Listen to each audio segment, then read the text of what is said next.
Bonjour et bienvenue dans cette nouvelle vidéo, dans cette série de vidéos pour répondre aux questions qui vont être à l'examen du management. D'accord? Donc, on est arrivé à la 10e question. Donc, dans cette question, on va voir la question définir et présenter le processus de la planification. D'accord? Donc, au cas où vous aurez cette question à l'examen, comment vous allez répondre? C'est ce qu'on va voir dans cette vidéo. Donc, voilà, premièrement.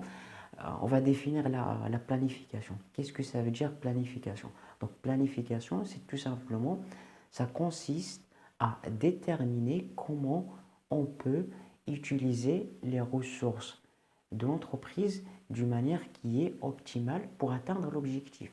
La planification, tout simplement, ça nous permet de déterminer, de voir comment on peut bien utiliser les ressources que l'entreprise dispose pour bien arriver à l'objectif, c'est-à-dire comment on peut bien utiliser les ressources que l'entreprise dispose. D'accord? Donc, pourquoi on fait la planification? Pourquoi on fait la planification?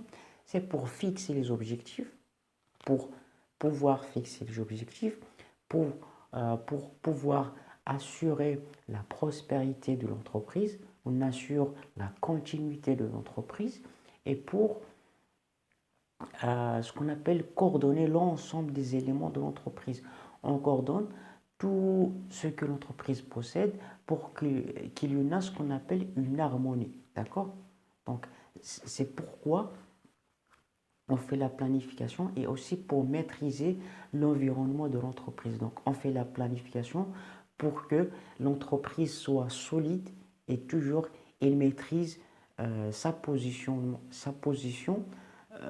voilà, dans le marché par rapport aux autres concurrents. D'accord? Donc, c'est pourquoi, voilà pourquoi on fait la planification. Donc, pour le processus de la planification, en général, il y a 4.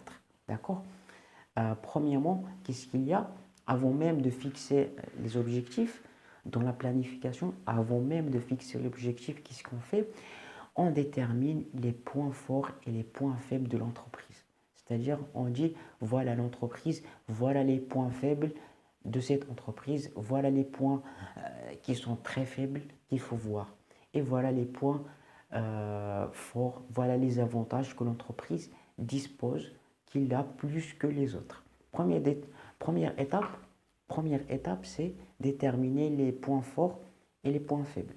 Et deuxième étape, c'est fixer les objectifs. C'est en deuxième étape qu'on fixe les objectifs à atteindre. On fixe, voilà, les objectifs à long terme, à court terme et à moyen terme. Voilà à partir des points forts et des points faibles de l'entreprise. D'accord? Troisième étape, c'est on détermine l'écart ou bien la différence entre l'objectif et la situation actuelle de l'entreprise. C'est-à-dire que l'entreprise veut arriver à 1 million de dollars de chiffre d'affaires, alors que l'entreprise, actuellement, il a des difficultés financières. Et voilà. Donc, c'est ça l'écart. C'est ça l'écart. C'est ça la différence entre la situation actuelle de l'entreprise et son objectif. Qu'est-ce qu'il veut, qu'est-ce qu'il souhaite. Donc, c'est ça la troisième étape. D'accord? La quatrième étape, c'est on détermine, on identifie les activités qui nous permettent de réaliser ces objectifs.